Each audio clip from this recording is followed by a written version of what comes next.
Florencia terdiam mendengar ucapan dari Bima. Hatinya benar-benar kesal dan marah. Laki-laki memang seperti itu, jika sudah mendapat manisnya madu sudah pasti akan berubah sikapnya. Tapi, itu juga tergantung bagaimana wanitanya. Flo yang masa lalunya sudah kelam dan hitam, sudah tidak peduli lagi dengan segala aturan atau haram dan halal.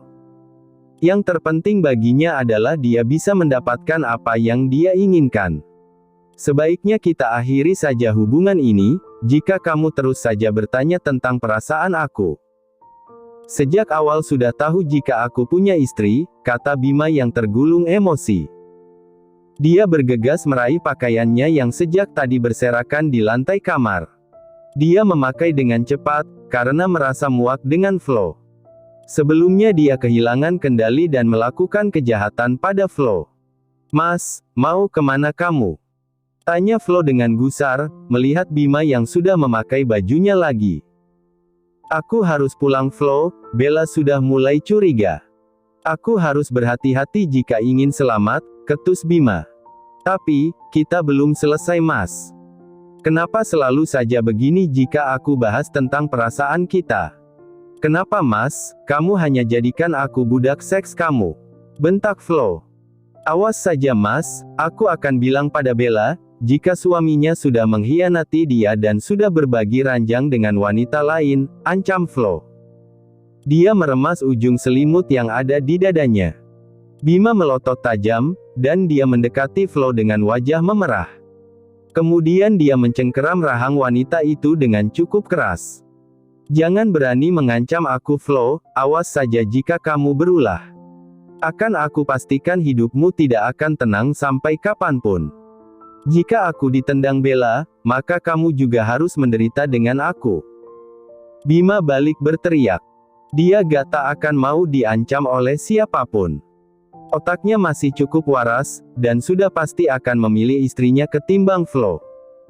Bima melepaskan cengkeramannya, dan membuat Flo terbatuk karena tangan besar Bima sempat mengenai lehernya. Rasanya wanita itu ingin menangis, karena dia begitu rendah dan hina di mata Bima. "Jangan mengancam aku Mas," isak Flo. Wanita itu menatap sendu pada Bima. "Kamu yang lebih dulu mengancam, ingat Flo jangan berani mengusik keluargaku. Urusan kamu hanya dengan aku saja," kata Bima. "Mas, Mas." Flo berteriak dengan frustasi saat Bima meninggalkan kamar. Pria itu membanting pintu dengan marah. "Sialan, kamu nggak bisa giniin aku Mas, akan aku tunjukkan siapa aku yang sebenarnya. Aku akan temui wanita sialan itu, biar kamu ditendang dari sisinya," sumpah serapah diucapkan oleh Flo dalam hati. Dia berjanji akan menghancurkan rumah tangga Bima. Jika dia hancur, pria itu juga harus ikut hancur. Beberapa hari sudah berlalu. Menjelang hari pernikahan Saga dan Aluna yang tepat 2 hari lagi, tepatnya hari Sabtu. Entah mengapa Saga memilih hari itu, dan tidak hari Minggu. Aluna baru saja sampai di sekolah pagi ini. Setelah turun dari angkot, dia bergegas menyusuri koridor menuju ke kelasnya. Baru saja beberapa langkah, terdengar panggilan dari belakang. "Una," suara pria yang sudah bisa ditebak oleh Aluna, siapa lagi jika bukan Aaron. Beberapa hari ini dia mencoba menghindari Aaron, karena Aluna tak siap jika harus ditanya dan diinterogasi oleh Aaron, perihal Saga. "Ada apa Kak?" tanyanya lirih. Dia tetap berjalan, walau tahu Aaron memanggilnya. "Kenapa kamu menghindar dariku Nah?" tanya Aaron dengan memelas. Pemuda itu benar-benar frustasi, karena Aluna selalu berusaha untuk bersembunyi darinya. "Tidak Kak, itu hanya perasaan kakak saja," elak Aluna. Dia tak mampu menatap wajah Aaron. Dia lebih memilih untuk menatap lantai yang dia pijak alih-alih Aaron yang tampan. "Aku merasa kamu mencoba menghindari aku, kenapa Nah? Apa karena kamu akan menikahi pria itu?" ketus Aaron. Rasanya kesal dan jengkel kala mengingat Saga. Andai saja bisa bertanding 1 lawan 1, untuk bisa mendapatkan Aluna. Sudah pasti dia yang akan jadi pemenang. Aluna tersentak, tapi dia tidak berani menatap Aaron. Pun dia bingung, harus menjawab apa. Sejenak keheningan menyapa mereka. Dan tanpa terasa keduanya sampai di depan kelas Aluna. Aku masuk dulu ya Kak, kata Aluna. Kamu belum jawab pertanyaan aku Nah, apa kamu mau menikah dengan pria tua itu? Ketus Aaron. Harga dirinya begitu terhempas, terkalahkan oleh pria yang usianya jauh di atasnya. Dia belum tua Kak, dia hanya lebih dewasa dari kita, protes Aluna. Tak rela juga jika ada orang yang menghina calon suaminya. Walau dia sendiri tidak suka pada Saga. Aaron tertawa miris. Sakit hatinya saat gadis yang telah lama dia incar, justru memilih pria lain. Apa aku sangat buruk di mata kamu Nah? Tanya Aaron. Tidak Kak, kamu baik, kamu tampan dan kamu kaya Kak, aku nggak pantas buat kakak. Masih banyak gadis yang lebih baik dari aku, jawab Aluna. Apa kamu mencintai pria itu? Tanya Aaron. Tidak. Tegas Aluna. Lalu, jika tidak cinta kenapa menikah? Tanya Aaron. Kami dijodohkan Kak, aku harus menurut pada Mama. Karena kebahagiaan Mama adalah kebahagiaan aku juga. Maafkan aku Kak, tolong mengertilah, pinta Aluna. Dengan wajah memelas dan muram, Aluna menatap Aaron, membuat hati Aaron seperti tercabik-cabik.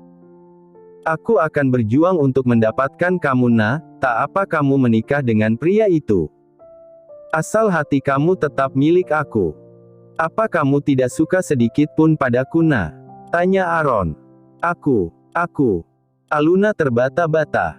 Dia tak bisa menjawab. Katakan Nah, setidaknya aku akan lega, jika kamu punya sedikit saja perasaan padaku, desak Aaron. Aku suka sama kakak. Setelah berkata seperti itu, Aluna bergegas masuk ke dalam kelas. Meninggalkan Aaron yang tersenyum bahagia. Aku akan berjuang untuk mendapatkan hatimu Nah, aku yakin suatu saat akan tiba, di mana kita bisa bersama. Tak bisa kudapatkan gadismu, akan kutunggu jandamu, pikir Aaron.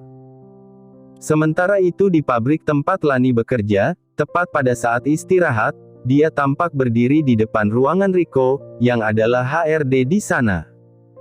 Wanita itu berniat untuk minta izin tidak masuk kerja untuk beberapa hari, karena harus mempersiapkan pernikahan Aluna. Walau hanya ijab kabul saja, tetap Lani ingin mempersiapkan semua dengan baik.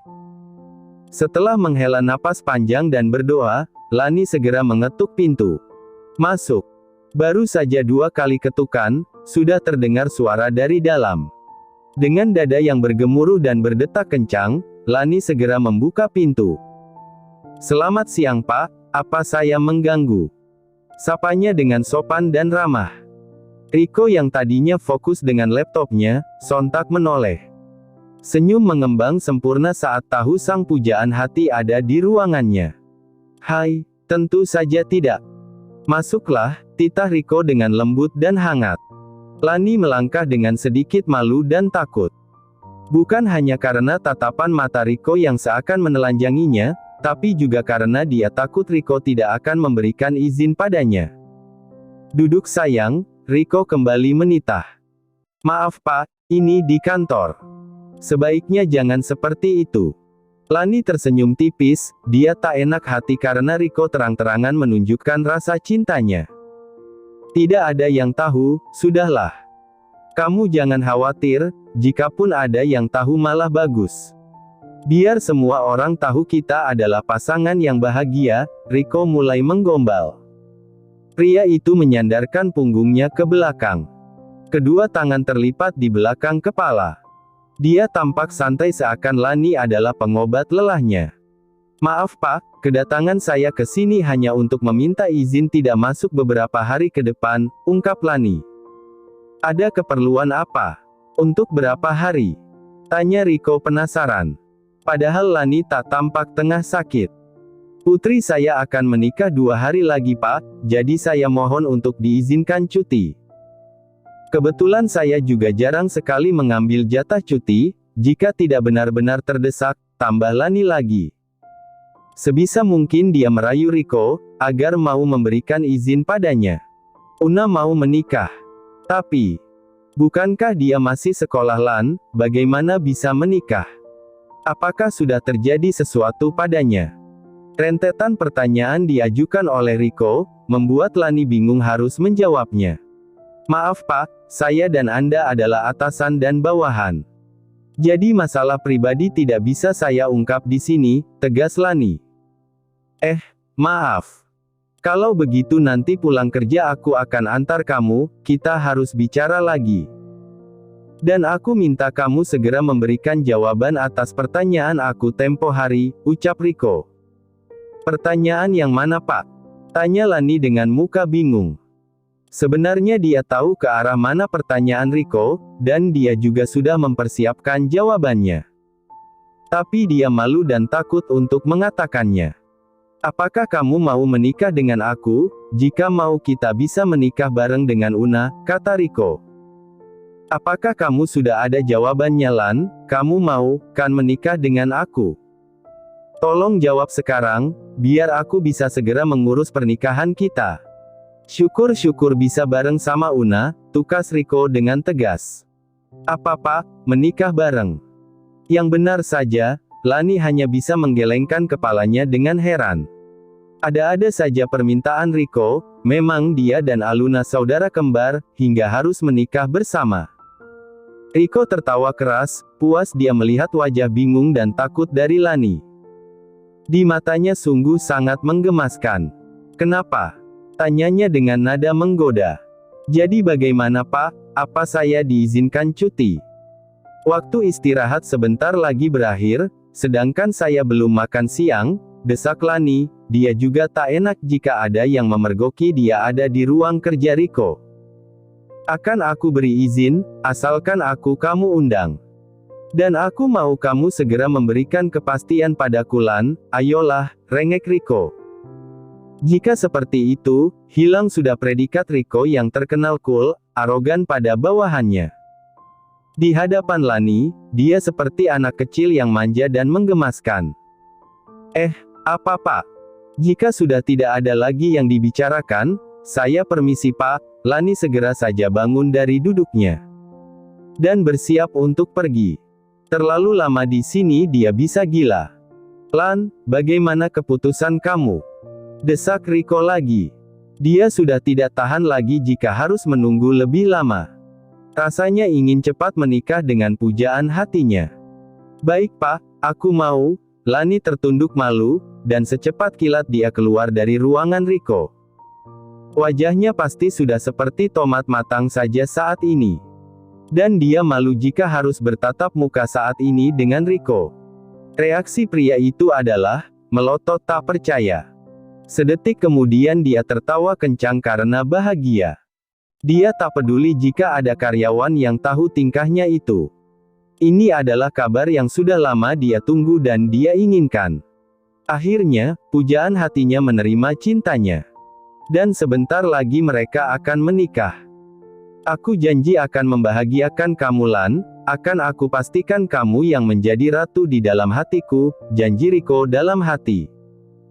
Akhirnya setelah sekian lama dia menyandang status duda, sebentar lagi akan dia lepaskan.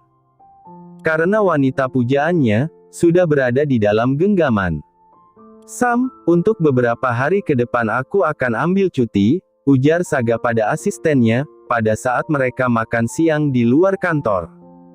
Kebetulan ada meeting di salah satu restoran dekat kantor pada saat jam makan siang. Dan Saga mengajak Sam untuk makan siang sekalian. Baik bos, untuk berapa minggu bos? Canda Sam sembari mengulum senyum. Dia paling suka menggoda pria arogan itu, walau pada akhirnya marah tapi hanya sekedar di bibir saja. Saga tidak akan sungguh-sungguh marah padanya. Kamu pikir aku mau keluar angkasa, hingga cuti berminggu-minggu? Tanya Saga sembari melotot.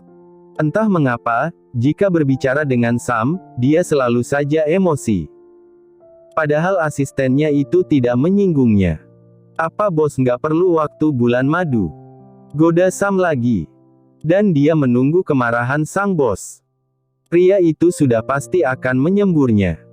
Dan benar saja, tak lama setelah dia menyelesaikan ucapan, Saga kembali berteriak keras. Kamu pikir aku tega, memakan bocah yang masih bau kencur dan ingusan itu? Dengan mata melotot dan rahang yang mulai mengeras. Bau kencur bagaimana bos? Bahkan aku mencium bau vanila pada Aluna, saat bertemu kemarin. Sambil senyum-senyum Sam terus saja menggoda sang bos. Apa, kamu mengendusnya Sam? Kurang ajar sekali kamu. Saga kembali melotot. Dasar asisten tidak ada akhlak, berani benar dia mencoba menggoda calon istri bosnya. Astaga bos, tidak seperti yang bos pikirkan. Aku tidak sengaja menciumnya bos, kebetulan kami berpapasan saat itu, elak Sam. Tentu saja dia tidak mau jika harus mendapatkan kemarahan dari sang bos. Hanya karena masalah sepele. Jangan bertingkah Sam, aku bisa memecat kamu tanpa pesangon. Ancam Saga, dan sudah pasti tidak akan sungguh-sungguh. Tak mungkin dia rela melepaskan asisten serajin Sam. Bahkan Saga tak perlu harus menunjukkan apa saja yang harus dikerjakan oleh Sam, karena pria itu sudah tanggap dan cepat. Maaf bos, seperti biasa, Sam hanya butuh meminta maaf saja. Salah atau tidak, dia wajib meminta maaf pada sang bos. Aku hanya butuh waktu 2 hari saja, dan pastikan semua berjalan lancar dan aman. Semua surat sudah siap bukan? Saga menatap pria yang ada di depannya. Kali ini tatapan matanya benar-benar serius, Saga tak mau bergurau lebih lama lagi. Sudah bos, tenang saja. Semua sudah aku urus, bos hanya perlu mempersiapkan stamina saja untuk malam pertama bos. Sam tergelak kencang. Semoga saja Saga tidak menggamparnya karena selorohnya itu. Jangan sembarangan bicara kamu Sam, apa-apaan kamu? Tidakkah kamu lihat Una itu masih di bawah umur? Kamu kira aku tega dan mau dianggap pedofil? Apa kata klien bisnisku Sam, jika tahu aku menikahi gadis di bawah umur? Bisa rusak reputasiku, kata Saga. Una sudah remaja bos, sebentar lagi dia akan tumbuh jadi gadis dewasa. Cantik, seksi dan mempesona, hati-hati nanti bos bisa jatuh cinta padanya, ingat Sam. Tidak akan Sam, tegas Saga. Jadi, Una hanya istri di atas kertas saja bos. Tanya Sam. Yang penting keinginan mama sudah aku penuhi. Hanya saja aku tidak akan pernah bisa mencintai gadis ingusan itu, dia bukan tipe yang aku mau, sinis Saga. Membayangkan Aluna saja sudah membuatnya geli, walau gadis itu bisa juga membuat hasrat laki-lakinya kadang juga naik. Apa Florencia yang akan bos pilih? Tanya Sam penasaran. Tidak, aku sudah tidak ada respek lagi pada wanita itu. Oh masih banyak wanita yang lebih dari dia, gumam Saga tak yakin.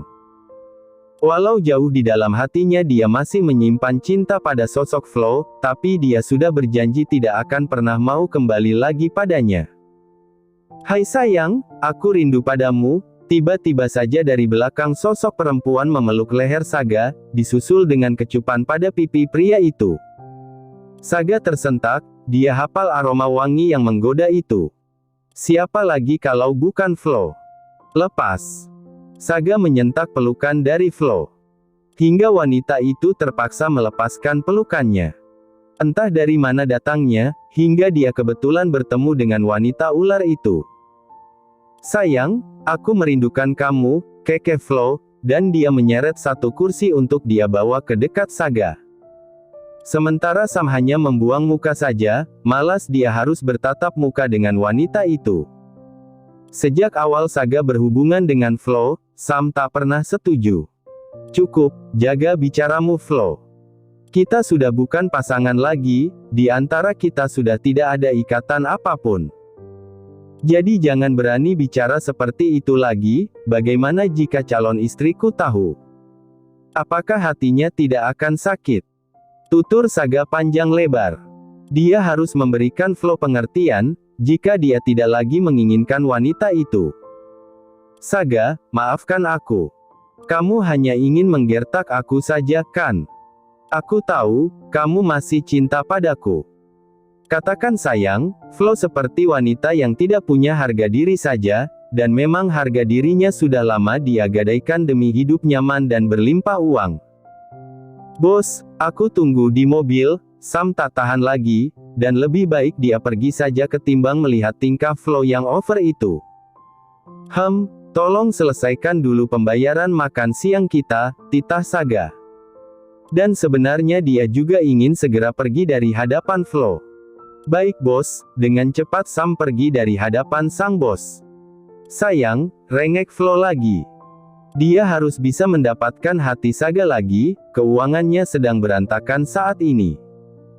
Bima sejak kemarin tidak bisa dihubungi, dan dia butuh uang untuk kelangsungan hidupnya. Flo harus membuang jauh rasa malu dan gengsinya. Cukup Flo, jangan buat aku marah dan melakukan sesuatu yang di luar batasan. Saga mulai marah dan kesal, dalam hati dia menyesal, mengapa dulu bisa terpikat dengan wanita menyebalkan ini. Apakah dia kena guna-guna atau kena pelet?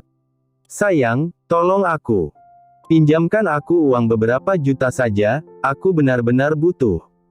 Sejak kemarin aku belum makan ga, lirih Flo, dia mengusap sudut matanya yang mulai berembun.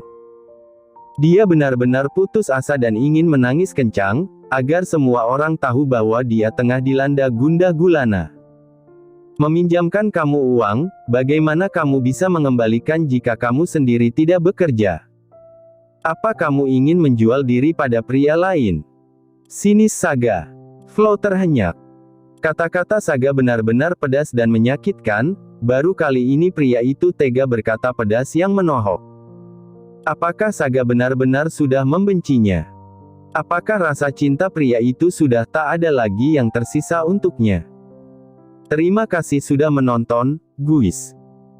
Jangan lupa klik like jika kalian menikmati cerita ini, subscribe untuk update konten seru lainnya, dan tinggalkan komentar di bawah tentang apa yang kalian pikirkan atau cerita apa yang ingin kalian dengar selanjutnya. Dukungan kalian sangat berarti. Sampai jumpa di video berikutnya.